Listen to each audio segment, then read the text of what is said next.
say is I found this excerpt in Guastella's reporting really, really interesting because I agree, and he wasn't specific, but I'll get specific on his behalf. Okay. He wrote, it is no secret that the Democratic Party's image, interests, and value system are far closer to that of upper middle class liberals than they are to that of the average working class person.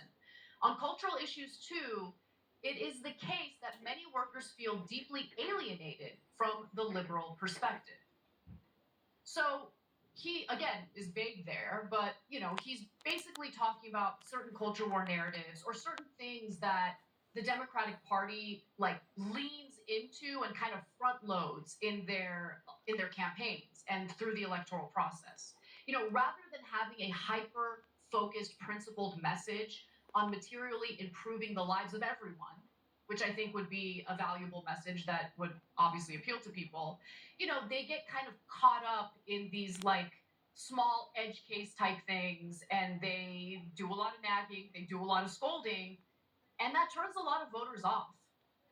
And I was actually shocked to find out that my late friend, Michael Brooks' sister, had disclosed something about Michael that I knew, but I just didn't feel comfortable talking about it publicly. I mean, he's gone now. He isn't here to speak for himself.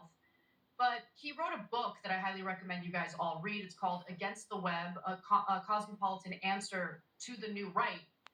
And in it, of course, he talks about the right, but he also talks about some of the shortcomings of the left, namely in the area of the culture wars and all of that.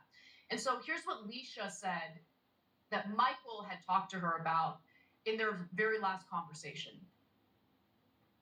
Michael was so done with identity politics and cancel culture. He just really wanted to focus on integrity and basic needs for people and all the other noise, like diversification of the ruling class or whatever everyone's obsessed with, the virtue signaling. He was just like, it's just going to be co-opted by capitalism and used against other people and, vilify people and make it easier to extract labor from them.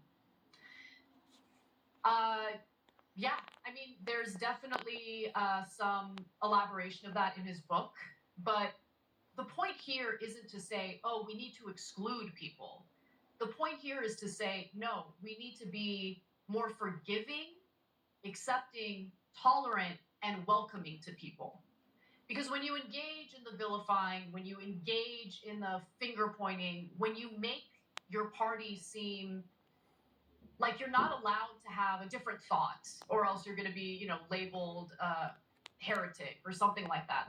All of that stuff is not appealing to people. So it doesn't surprise me that, Dustin Guastella mentioned that in his analysis for why Democrats are losing some working class support. But honestly,